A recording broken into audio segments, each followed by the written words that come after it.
Bom dia, meus irmãos. Todo mundo bem, né? De longe eu já pude ouvir que vocês riram bastante hoje. Já fiquei sabendo da história do sofá em pé. Mas queria dizer para as mulheres que uma boa solução é passar uma parede e uma porta, assim, separando a sala do sofá do restante da casa. Bom, mas vamos assim, com alegria e com gratidão a Deus, caminhando para o fecho, não é? Do nosso encontro. A reflexão hoje de manhã será a partir de João Batista. Nós vamos preparar a volta de Jesus. Vamos nos ver e nos entender como precursores da parousia. E eu peço a vocês que abram, por gentileza, a Bíblia no livro de Atos dos Apóstolos, no capítulo 1.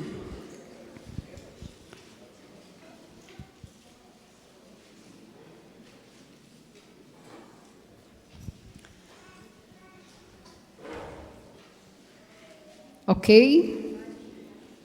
Atos dos Apóstolos, capítulo 1, versículo 11.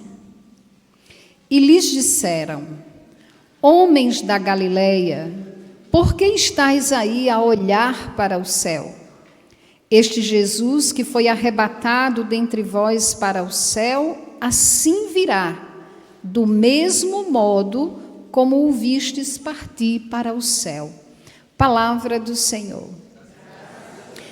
Tem uma coisa que me chama muita atenção nesse texto. Eu sempre imagino que os discípulos, nesse momento em que Jesus estava subindo, voltando ao Pai, pelo menos é a impressão que passa, eles ficaram assim meio impactados, sem palavras, admirados. Mas eu chamo a atenção de vocês para que a gente perceba que essa forma impactada, essa forma maravilhada, essa forma admirada, que quase deixou eles paralisados, ela acontece debaixo de um tom de paz, de serenidade, de equilíbrio, de tranquilidade. E olhe, é preciso que os anjos venham e dizem: ei, acorda, volta aí, volta. Preste atenção numa coisa, vocês viram como ele subiu? Fiquem tranquilos, ele vai voltar. E olhe a expressão: assim virá, do mesmo modo como vocês o viram partir. Eu faço um grifo nesse do mesmo modo e chamo a atenção para esse modo de impacto, de paz, de serenidade, de ficar maravilhado com o espetáculo divino diante dos olhos, para dizer que hoje nós vivemos uma realidade de anúncio da volta de Jesus, de expectativa pela volta de Jesus, num tom de ameaça. Lembrem-se que eu não estou dizendo que é o caso da Javenice. Vocês estão lembrados disso, né? Porque o Ronaldo faz muita missão aqui em Pouso Alegre, eu faço muita missão em Marte, em Mercúrio, nessas galáxias aí, nesses planetas aí. Então, eu vejo umas coisas que não existem por aqui, né? Então, esse teor, esse discurso que fala da vinda de Jesus, olha o que está acontecendo, menino, olha, vocês viram ali o carro que capotou assim, assim, assado, é o fim dos tempos, não é? Esse discurso, essa insistência de converta, senão você vai para o fogo do inferno. Olhe, você vai ver, quando o justo juiz vier, aí eu já imagino aquele Vingador das séries da Netflix, né? Então, é assim, é uma comunicação de terror, de pavor. É um discurso que parece que a todo custo, pelo medo, pela opressão, quer que se adote uma conduta na perspectiva da vinda de Jesus.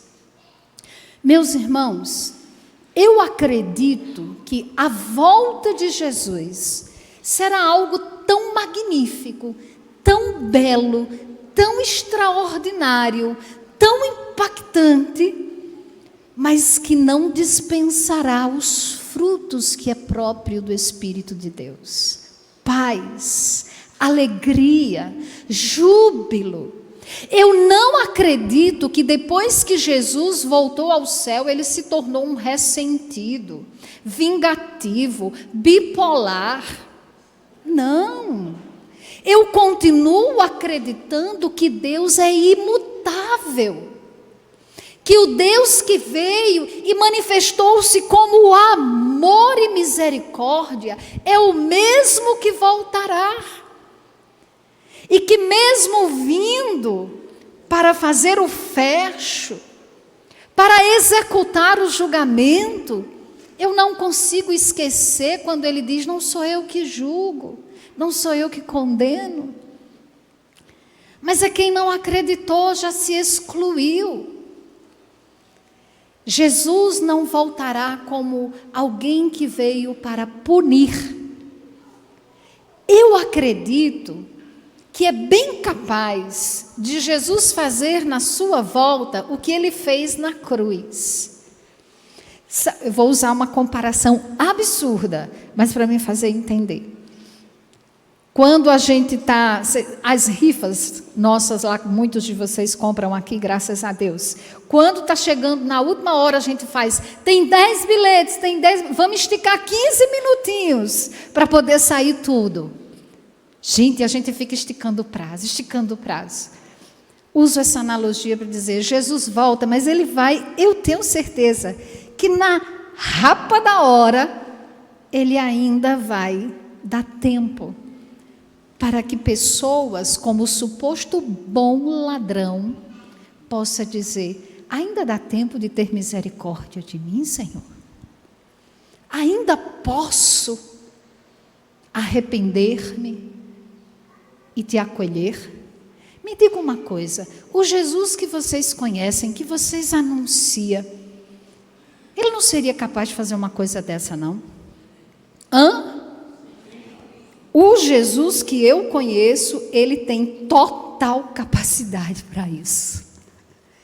E é assim que nós precisamos anunciá-lo, esperar, imaginar, contemplar, alimentar dentro de nós a expectativa.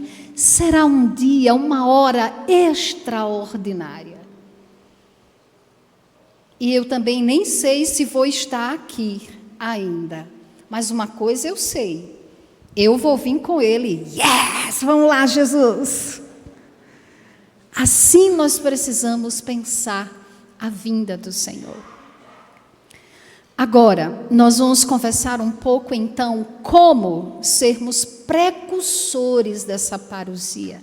Assim como João foi precursor da encarnação de Jesus, da vinda de Jesus para nos salvar. Então, agora vamos ao Evangelho de São Lucas, no capítulo 1.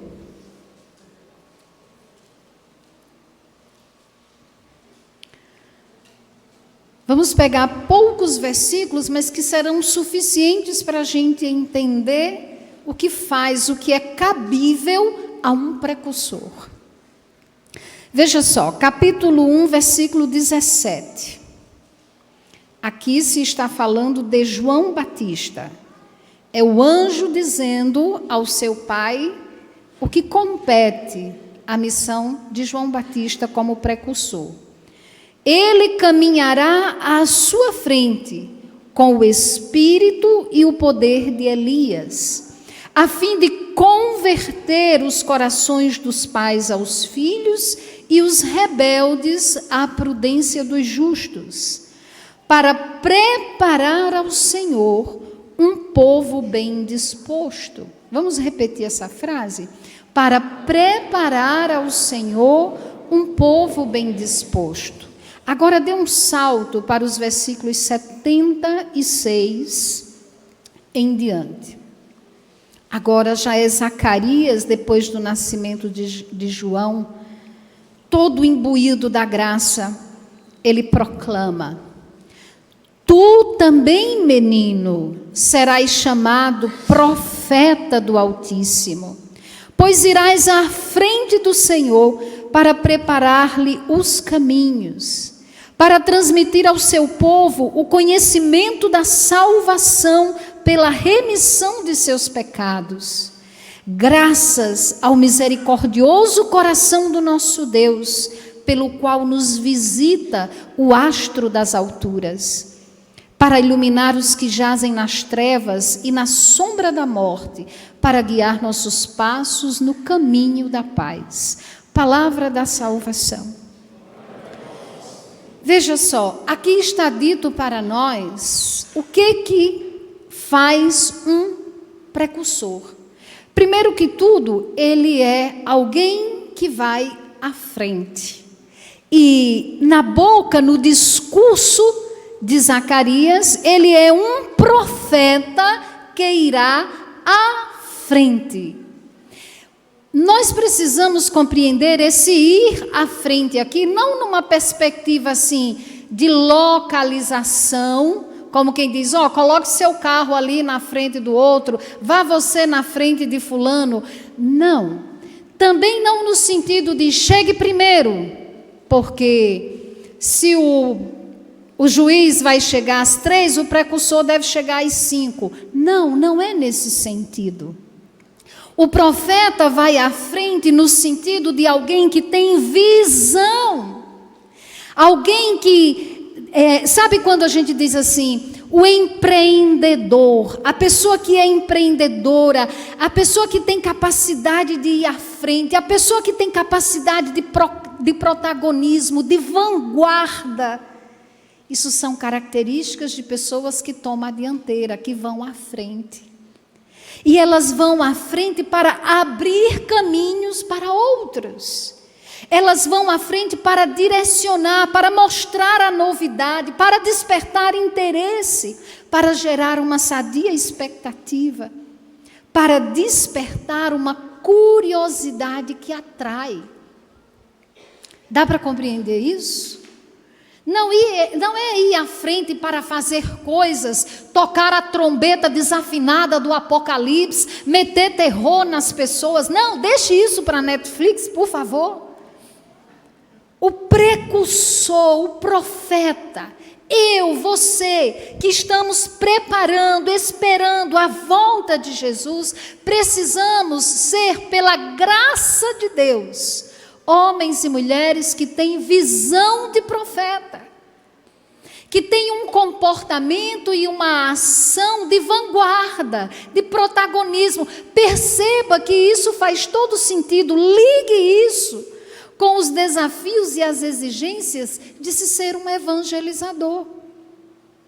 E, sobretudo, nos tempos atuais, mais exigentes, mais modernos, mais competitivos, mais tecnológicos, se fala até de uma inteligência artificial. Dobra, Senhor, o derramamento do Espírito Santo, porque vai ser federal enfrentar essa. Mas nós precisamos estar diante dessas realidades sempre com essa perspectiva. Deu para entender isso aqui? Segunda coisa, cabível a um precursor da parousia: preparar um povo disposto. O que significa um povo disposto?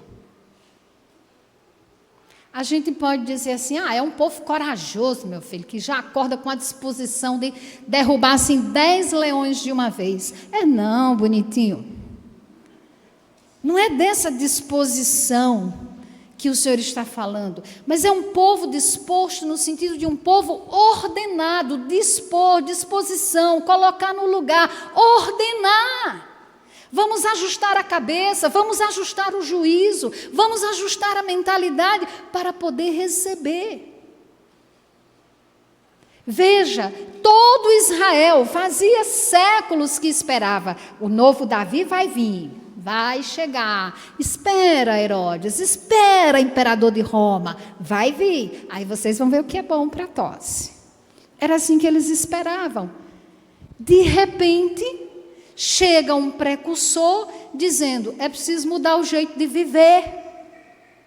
Ué? Eita, já peguei, hein? É preciso mudar o jeito de viver. Então, preparar um povo disposto significa ajudar com a nossa pregação, com o nosso testemunho, com o nosso ser profeta nesse mundo, a ordenar as coisas, ordenar as pessoas.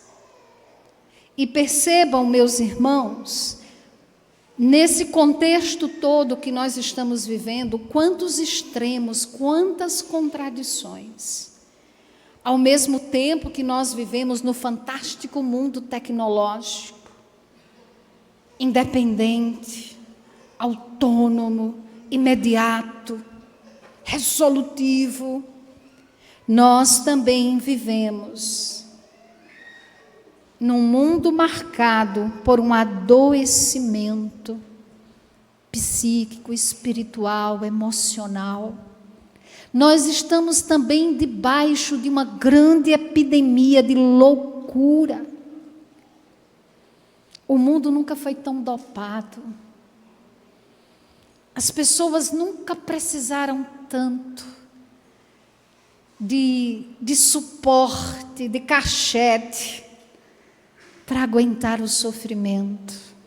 Cachete, você não sabe o que é não, comprimido. Faixa preta. Desculpa. O mundo nunca foi tão doente, tão inseguro, tão instável. Tantos transtornos. A começar das crianças.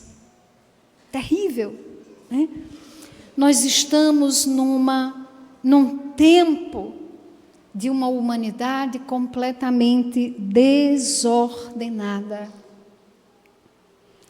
E essa cultura do imediatismo, do sensacionalismo, da facilidade, também está nos afetando a nós como cristãos. Está afetando-nos como pregadores. Os discursos, prestem atenção, as ideias que nós estamos absorvendo, que está vindo sobre nós, e como nós estamos transmitindo isso, está contribuindo para ordenar as pessoas, está contribuindo para favorecer um amadurecimento da humanidade, da fé. A nossa pregação, ela está ajudando as pessoas a esperar, a resistir, a suportar, a ser paciente, a ter caridade. Nós precisamos rever isso. A nossa pregação está promovendo no interior das pessoas uma disposição para examinar-se, para refletir, para reconhecer.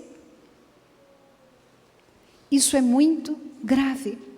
Nós precisamos anunciar a vinda de Jesus, preparar a vinda de Jesus, numa perspectiva de cura para a crise de sentido que está no mundo, numa perspectiva de esperança, não de terror. Então nós precisamos rever isso. Uma outra coisa muito importante e cabível ao precursor é que ele precisa, na sua caminhada, na sua ação, remeter seus discípulos para Cristo. Ele precisa viver o seu ministério e ele precisa ser muito claro, ele precisa distinguir-se do Cristo, ao mesmo tempo que ele desaparece no Cristo. Vou explicar. João, Evangelho de João, para a gente entender mais João, o Batista, que nos ensina como ser precursores da parousia, no capítulo 1, no versículo 19.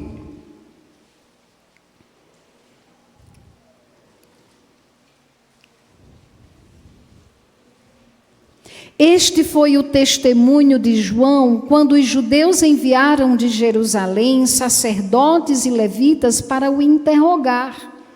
Quem és tu? Ele confessou e não negou.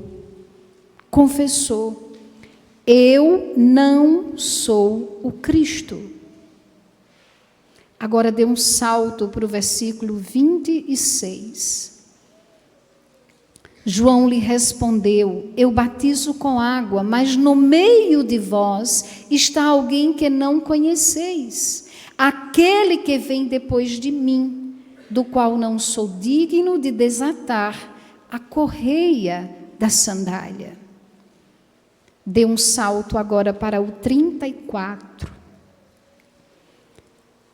E eu vi e dou testemunho. Ele é o eleito de Deus. No dia seguinte, João se achava lá de novo com 2 dos seus discípulos. Ao ver Jesus que passava, disse: eis o Cordeiro de Deus. Os discípulos ouviram-no falar e seguiram a Jesus. Palavra da nossa salvação. Veja, o precursor, ele precisa ter essa clareza e essa honestidade. Eu não sou o Cristo. Não sou eu que batizo no Espírito Santo. Não sou eu que, atenção, vou soprar. Estou avisando, prepare-se, você vai cair. Vou soprar, viu? E você vai receber o Espírito Santo. Isso é manipulação. Não é assim que o Espírito Santo é derramado.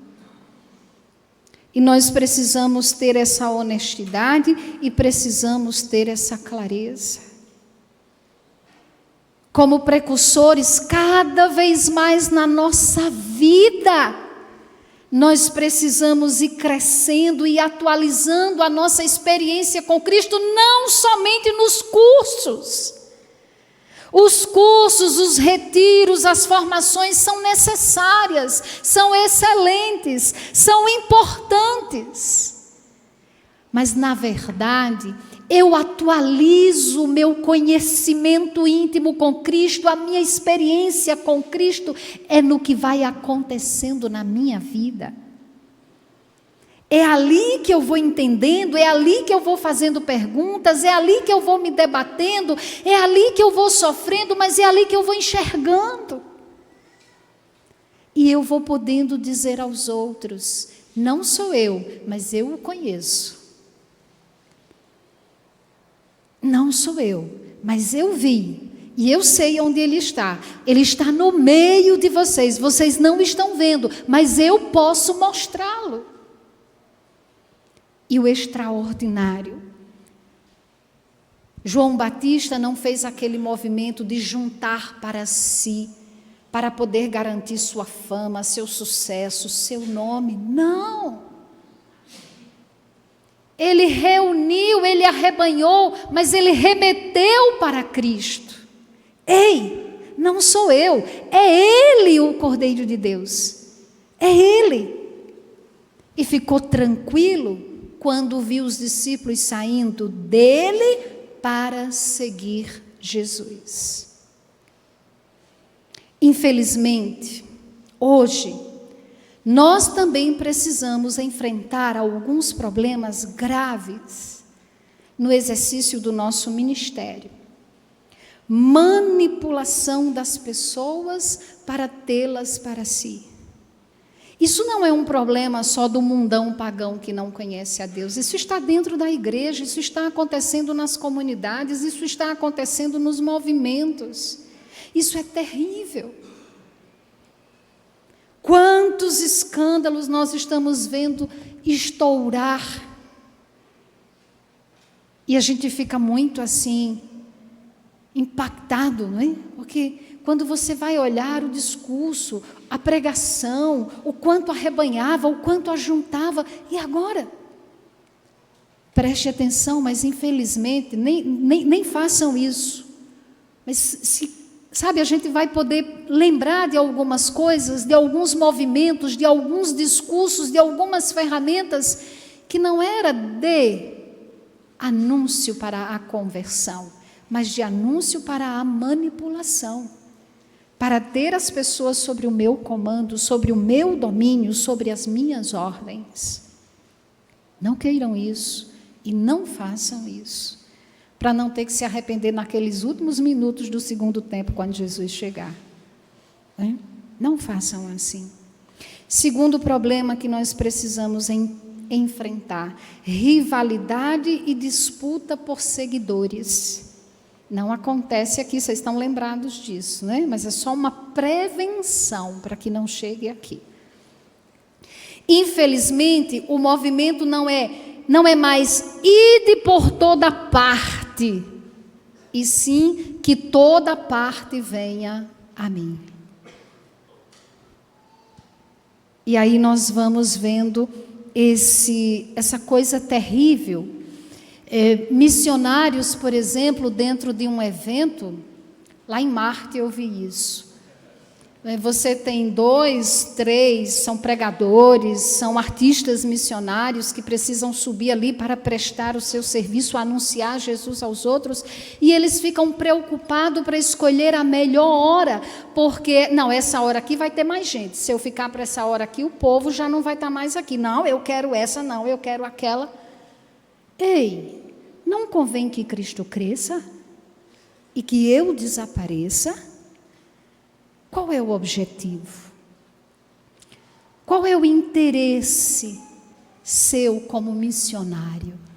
O que você pretende? Que as pessoas lhe escutem ou que as pessoas encontrem Jesus?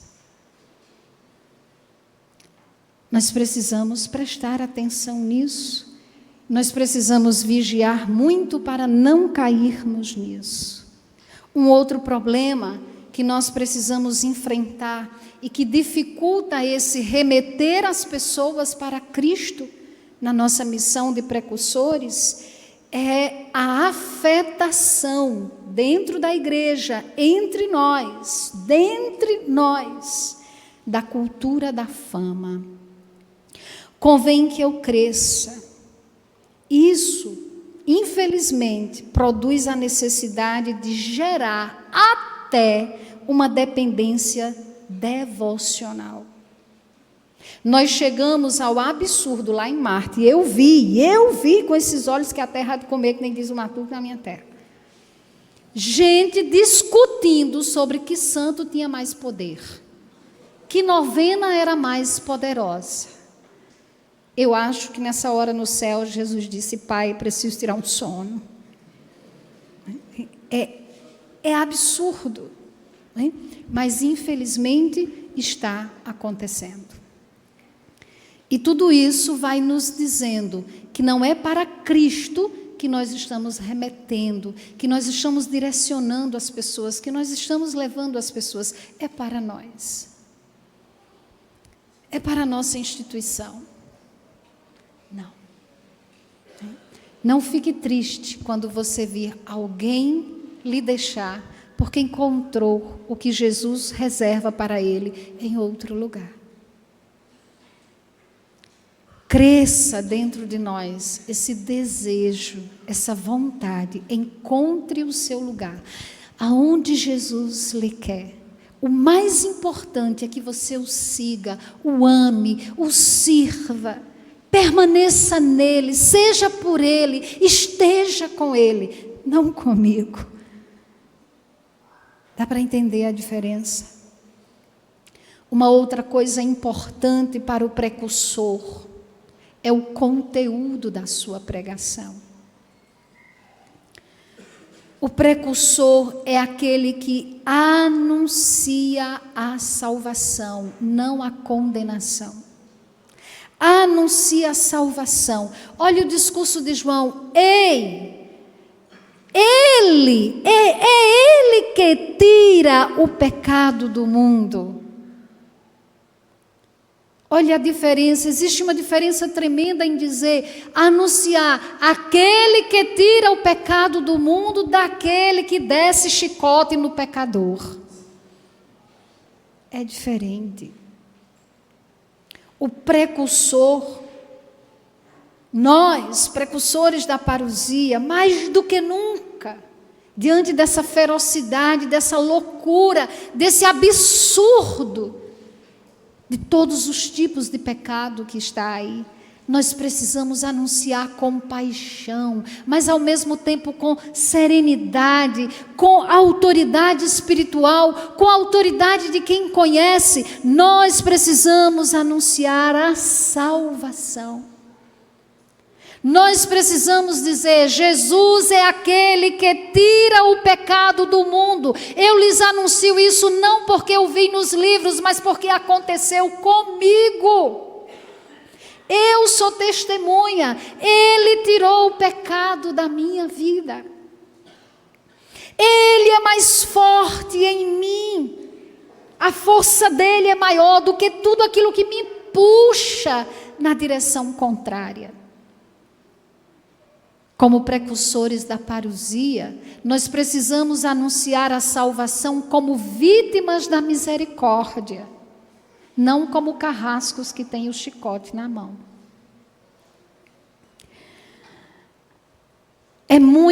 Faz uma diferença muito grande quando você chega para uma pessoa que está num sofrimento, que está numa determinada situação, e você pode dizer para ela assim, eu conheço a dor que você está passando.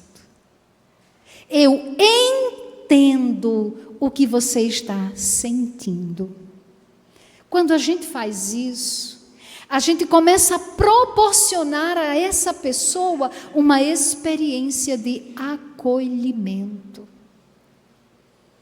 Você começa a dar a essa pessoa a possibilidade de ela se sentir compreendida. E você começa a tornar-se uma referência para ela.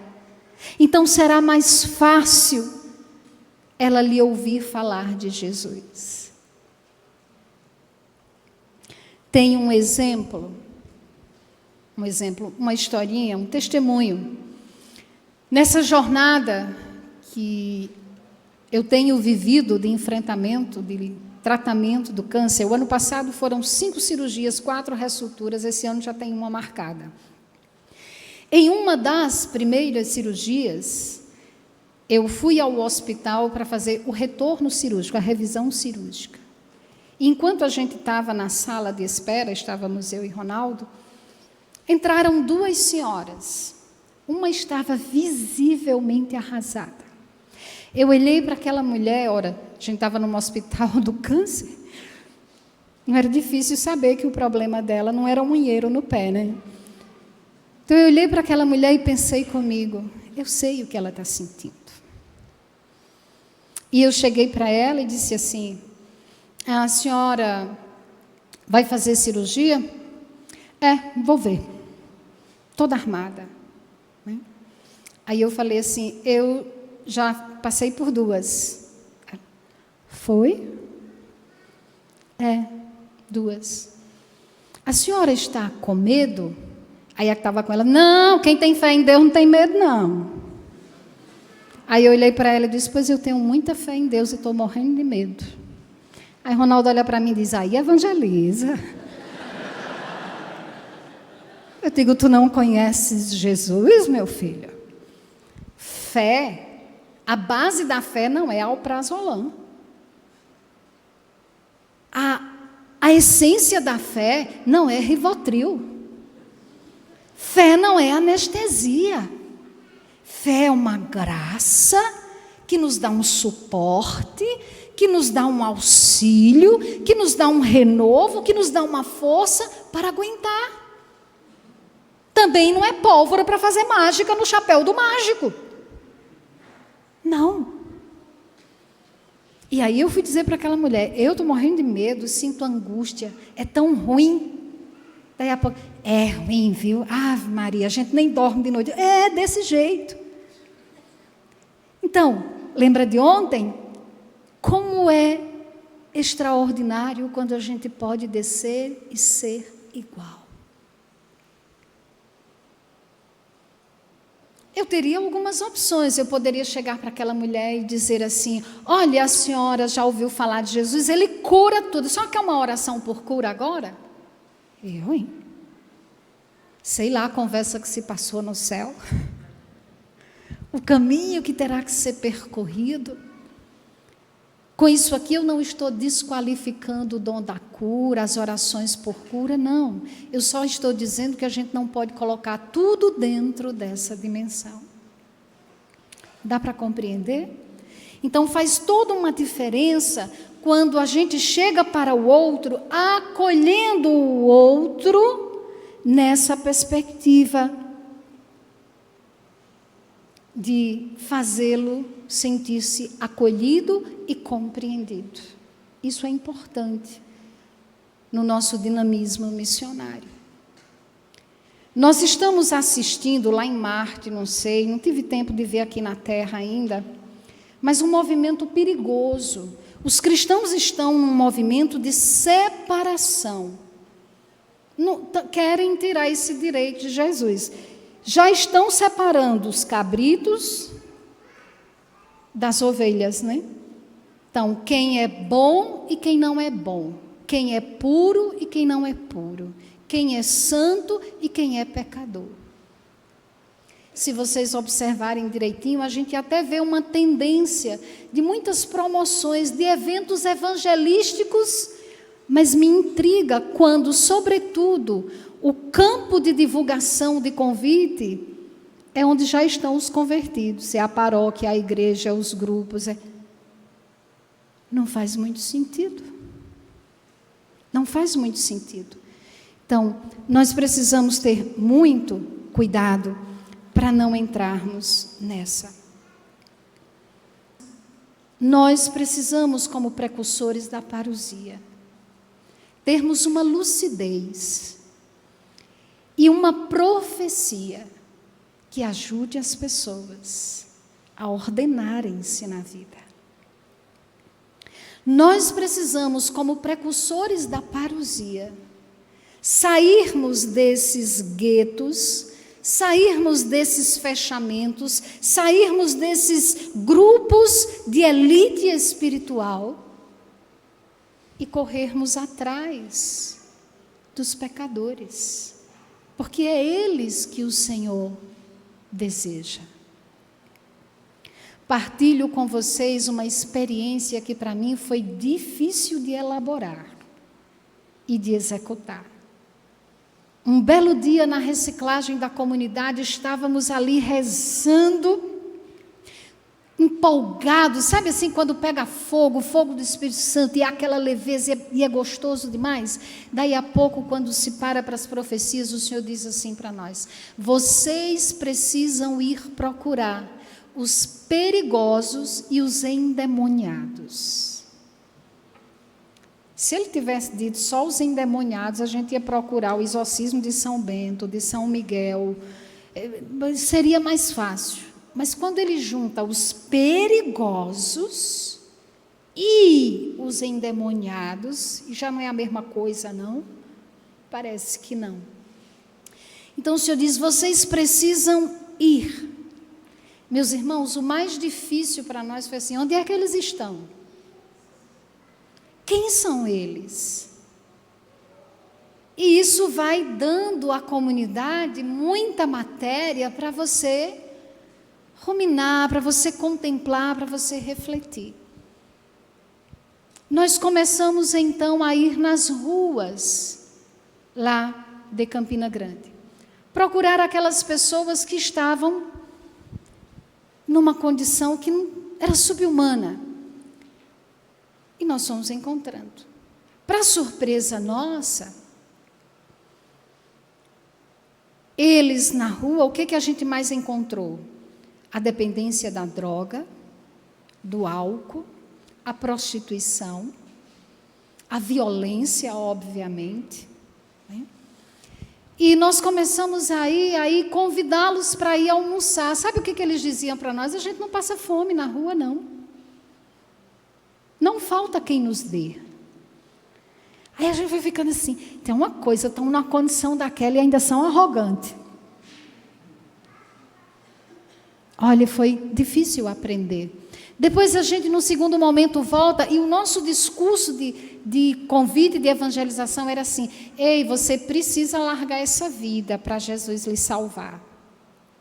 Foi cada palavrão, cada esculacho que vocês podem imaginar. E a gente foi assim, mas como é que se lida, como é que se chega no perigoso e no endemoniado? Aí o Senhor vai nos orientando, o Senhor nos mandou preparar a mesa, convidá-los, mas nós deveríamos sentarmos à mesa com eles e comer com eles. E a gente ainda estava em resquício de pandemia, era todo mundo de máscara, de álcool, sei lá de onde vem. Nessa hora, a comunidade começa a fazer assim uma chacoalhada, né? Porque uns não conseguem. Eles têm dificuldade com o cheiro do álcool, com o cheiro da droga, entende? Daí a pouco começou a chegar para todos os gostos e todos os estilos. Inclusive pessoas na condição de travesti, que se sentia assim, que se vestia assim. E nós começamos: irmão! Lá a gente chamado assim: irmão! Venha, entre, sente aqui, vamos almoçar junto. E vamos almoçar e vamos conversar. E foram 5, depois 10, depois 15, hoje são 70. E a gente precisa estar dizendo, não cabe mais. Certo dia nós ouvimos um bem desaforado, esse manda recado. Ele chegou e disse assim: irmão, venha, vamos, não quero comer de vocês não. Comer daqui é uma porcaria. Gente... eu já vim lá do Pop, lá tem frango, aqui só tem salsicha. Ah, é? Você já está de bucho cheio? Tô. E o que você veio aqui? É porque aqui vocês me tratam como gente. Aí senta na mesa, e aí, irmão? E começa a falar da vida. Então, muito mais do que o alimento. Vocês conseguem entender? No meio disso, nós tivemos vários. É bonito de você ver, essas pessoas, sabe, não dá para descrever aqui a gravidade de coisas que elas vivem ou que elas fazem. Mas tem um que ele é de raiz evangélica, nunca, a família toda. Nós conseguimos uma vaga para uma casa de recuperação, ele não conseguiu ficar lá por causa do terço. Ele preferiu voltar e ficar nas ruas. Mas ele vinha todo dia ao nosso encontro. E com poucos dias ele dizia assim: engraçado, toda a minha família é evangélica e condena e chama de idólatra os católicos, mas eles não sabem amar como vocês. Nunca tocamos em religião com ele. E esse irmão foi se aproximando e nós fomos evoluindo na lida com ele, fomos oferecendo oportunidades de trabalho. Ele começou a ir ao grupo de oração, começou a estar nas equipes de serviços dos eventos. Um belo dia chegou para mim e disse: a senhora acha ruim se eu lhe chamar de mãe e lhe pedir a bênção? Eu disse: meu filho tem uma carência grande, né? Acho não tem problema não. Certa vez ele caiu, voltou às drogas de novo e desapareceu. Mas o que é pior, nos roubou. Entrou na sede do projeto. Gente, a experiência de frustração, de decepção. Os irmãos que estão na lida ficam ali, não vale a pena. Aí Jesus disse: não, vá lá de novo. Nós íamos ter o carnaval, um grande evento. Achar esse cidadão na rua, está nas bocas, vamos nas bocas. O encontramos desfigurado, magro, sem banho há mais de 15 dias. Quando a gente encontra, a primeira coisa é um abraço. Ele disse: eu não posso abraçar não, eu estou fedendo. Eu digo: eu sei, mas aí é que precisa mesmo de abraço. Vamos para o retiro conosco. Ele disse: mas eu caí de novo, eu não posso. justamente porque você caiu. Vamos! E ele vai conosco, e ele vive a experiência do retiro, e ele se ergue, e a gente fica feliz, aí ele volta de novo, e ele cai de novo. E aí nós fomos ter uma conversa, ele sumiu e a gente ficou preocupado, a gente tinha medo dele tirar a vida. Depois de uns dias de busca, quando nós o encontramos, eu saí rapidamente e a gente foi para uma conversa com ele. E ele disse assim para mim: tem uma coisa que eu não contei à senhora. Eu já fui de facção e eu já matei. Agora eu tenho certeza que a senhora não vai mais querer que eu lhe chame de mãe. Eu digo: olha, nunca esteve nos meus planos ter um filho bandido.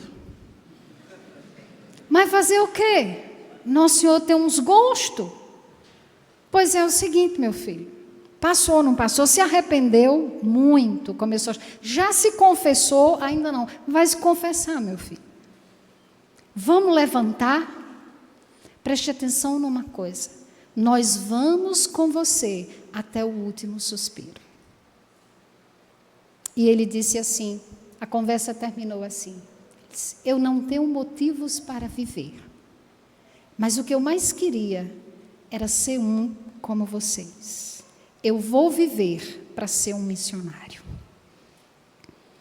E ele hoje está na casa de recuperação, numa comunidade que tem um trabalho belíssimo de pegar essas pessoas, tirá-las da rua, das drogas e dar a elas a oportunidade de serem missionários.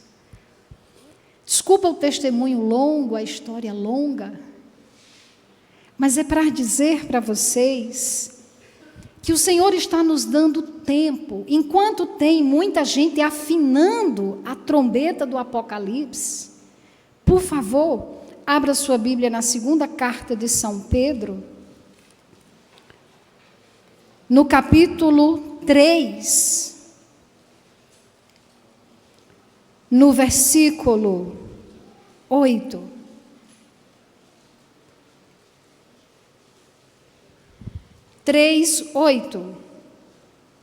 Há, contudo, uma coisa, amados, que não deveis ignorar.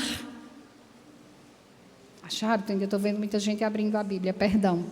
Segunda Epístola de São Pedro, capítulo 3, versículo 8. Ok? Há, contudo, uma coisa, amados, que não deveis ignorar, é que para o Senhor um dia é como 1000 anos, e 1000 anos como um dia. O Senhor não tarda a cumprir sua promessa, como pensam alguns, entendendo que há demora. O que Ele está é usando de paciência convosco, porque não quer que ninguém se perca, mas que todos venham a converter-se. Palavras do Senhor. Existe aqui uma diferença. Você pode se dedicar em afinar a trombeta do Apocalipse, ou você pode compreender que Deus está dando tempo. Ah, está vindo, tem gente marcando hora, vai ser no final desse ano, vai ser não sei quando, está às portas. Sabe, mais importante do que o tempo é o Senhor. Mais importante do que a hora em que vai acontecer é que muitos sejam salvos, porque foi para isso que Ele veio e deu a vida dEle. O Senhor está nos dando tempo e nós precisamos aproveitar esse tempo. Nós precisamos correr atrás dos endemoniados, dos perigosos, e nós precisamos dizer para eles: eu conheço Jesus, Ele tirou o pecado da minha vida, Ele pode fazer isso com você. É diferente de chegar ameaçando. Vocês estão entendendo, gente? É muito diferente desse rigor, desse discurso que se coloca numa superioridade, a gente já viu esse filme. Não é assim, não é por aí. Não é por aí. Olhe, eu não sei se depois de nossa luta, de nosso esforço, se a gente vai conseguir que muitos perseverem, que muitos sejam salvos, que todos que estão ali, que a gente tenta alcançar, que encontre Jesus, eu não sei. Mas eu sei que Jesus falou que se de toda essa multidão, ao menos um voltar, grande será a alegria no reino dos céus. E esse é o meu chamado.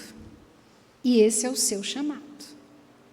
E não ficar cuspindo orgulho e fazendo as pessoas se sentirem descartáveis, imprestáveis e terem que a todo custo se converter por medo, por pressão, por manipulação.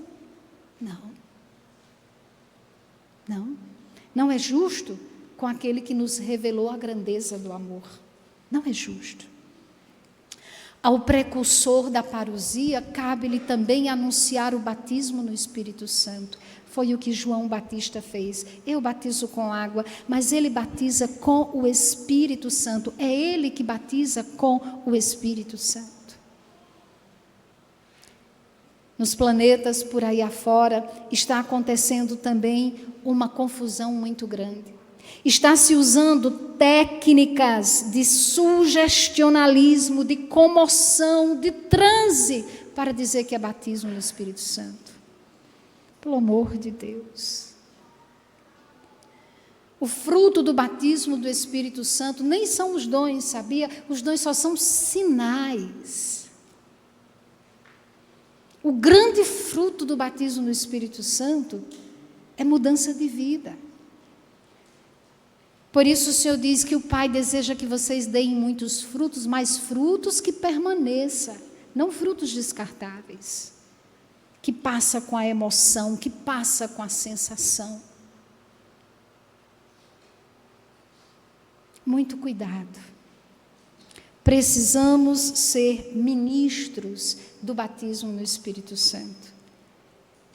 E isso nós fazemos dando o testemunho, sobretudo de conversão, de mudança de vida, de coerência, de autenticidade, para que as pessoas tenham a vontade de dizer assim: eu queria ser como você. O que é que eu tenho que fazer para receber esse Espírito Santo? É muito diferente. Entenda que você está sendo olhado, você está sendo observado pelos que convivem com você, pelos que são seus vizinhos, por onde você passa. Você até pode ser criticado, mas se estão lhe criticando é porque estão lhe observando. E enquanto essa pessoa lhe remete críticas, dê tempo a ela. E aproveite esse tempo. O ano passado foi um ano que eu não pude exercer o ministério da pregação, nem da formação dentro de casa. Foi um ano de cama praticamente, hospital, cama. Mas eu fiquei muito impressionada quando eu comecei a voltar e a ouvir em muitos momentos da comunidade e a partilha de muitos. Partilhas do tipo, eu aprendi isso quando vi você fazer assim. Eu aprendi isso com o seu sofrimento. Eu aprendi isso. Aí eu pensei que eu não estava pregando. Nós precisamos viver numa coerência, numa força, num sabor do Espírito. Que as pessoas que olhem para nós, ou tenham a coragem de dizer, eu queria ser como você, como é que eu tenho que fazer? Ou então elas comecem a inflamar de raiva, por que não é como você? A raiva passa. Depois a ficha cai. Mas você tem que ter aquela mentalidade, aquele desejo, aquela paixão de não perder nenhum. E você, ao invés de ficar, volte Jesus, o senhor não está vendo as enchentes, não, o senhor não está vendo que estão já apertando o botão da guerra nuclear, volte Jesus pelas caridades. Você precisa ser aquele que diz, Maranata, Jesus, morro de saudade de ti, mas aguenta firme, Jesus tem muitos ainda para pescar. Temos muito para pescar. Jesus, se o Senhor voltar agora, vai ser prejuízo. vai ser prejuízo. O Senhor mande seu Espírito Santo, a gente ficar inflamado, cada vez mais de saudade de ti, de desejo de te ver, mas de vontade de salvar logo, de converter logo, para realizar essa grande festa que será o teu retorno, Jesus. É uma perspectiva completamente diferente. É preparar a vinda de Jesus como banquete, como bodas, como festa, não como fornalha ardente. Eu não consigo entender esse Jesus da fornalha ardente. Não é que eu não acredito que o inferno existe, não, viu? Super acredito, mas super torço que não vá quase ninguém para lá. Não é justo? Que é isso? Pelo amor de Deus! É um egoísmo, é uma cegueira, é um orgulho a gente se contentar com os guetos. Estou seguro, o meu grupo de santos, de puritano, sabe, tem que estudar aqui, Oh, Pai do céu! Onde é que nós estamos? Dai-nos graças de paciência, Senhor. Porque nós vamos precisar. Ok? Preparem a vinda de Jesus como quem prepara uma mega festa. E façam as pessoas se sentirem amigos do noivo. Essa foi uma fala do precursor. Eu não sou ele, mas eu sou amigo dele. E a minha alegria consiste em ouvi-lo. Isso é o que nós precisamos realizar. Para terminar, meus irmãos, e acabar com essa fadiga que vocês já estão sentindo. Mateus capítulo 11, a gente termina aqui. Mateus 11.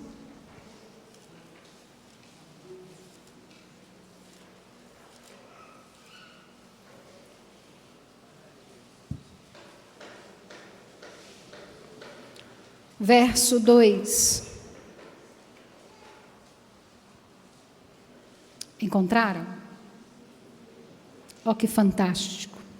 João, ouvindo falar na prisão a respeito das obras de Cristo, enviou-lhe alguns dos seus discípulos para lhe perguntarem: És tu aquele que há de vir, ou devemos esperar outro? Jesus respondeu-lhes: Ide contar a João o que ouvis e vedes. Os cegos recuperam a vista, os coxos andam, os leprosos são purificados e os surdos ouvem. Os mortos ressuscitam e os pobres são evangelizados. E bem-aventurado, feliz, aquele que não se escandalizar por causa de mim. Palavra da salvação. Eu fico imaginando que João na prisão sofreu uma certa pressão daqueles seus discípulos.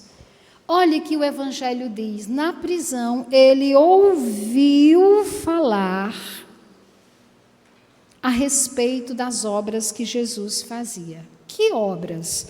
Comia com os pecadores, incluiu o publicano no grupo de discípulos, não apedrejou uma adúltera, trabalha no dia de sábado. Eu imagino, porque com João Batista tinha alguns discípulos que tinham a cabeça de pica-pau. Eles chegavam para João e diziam: Cadê? Você não disse que o machado estava na raiz das árvores, que ele ia peneirar, que ele ia jogar a palha no fogo? Olha o estrago que esse homem está fazendo. Mas olha a grandeza de João de dentro da prisão. Ele continua remetendo seus discípulos a Cristo. Vocês estão confusos, não é? Vão até ele. Fale diretamente com ele. Escute-o. Permitam-se este encontro pessoal. Pergunte diretamente a ele: é você mesmo ou a gente deve esperar outro? Tamanho deve ter sido o constrangimento daqueles discípulos quando ouviram Jesus dar essa resposta. Deve ter sido um constrangimento, um misto de esperança, alegria e vergonha. Meus queridos, o Jesus que nós precisamos esperar, a parousia que nós precisamos preparar, ela precisa ser marcada por esses sinais. Cegos de todo tipo que passam a enxergar, coxos, oprimidos, paralisados, que passam a andar, doentes, impuros, contaminados, amaldiçoados, que tornam-se purificados, indiferentes, resistentes, fechados, surdos, que ouvem, perdidos, endemoniados, que vivem na periferia da existência, à margem, que cheiram mal, ressuscitam. E nós, nos sentindo felizes e realizados, não escandalizados. Assim deve ser a nossa expectativa e assim deve ser o nosso anúncio. Vocês entenderam? Pois eu desejo de todo o meu coração que vocês saiam daqui como pregadores que vão fazer a diferença, que vão para cima desse mundo. Mas não porque vocês são melhores, superiores, donos da verdade, mas porque vocês viram Jesus. Vocês o conhecem com propriedade. E vocês sentem no coração de vocês a mesma sede que ele tem. Tem uma frase de Santa Teresinha, eu gosto muito dela. E ela diz assim, olhando para Jesus na cruz: Jesus, eu partilho da sua sede.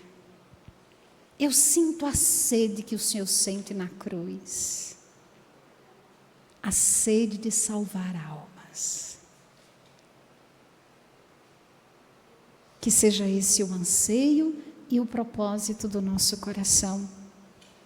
Porque aquele que subiu à cruz merece que nós entreguemos a Ele o maior número possível de salvos e não de separados dos perdidos.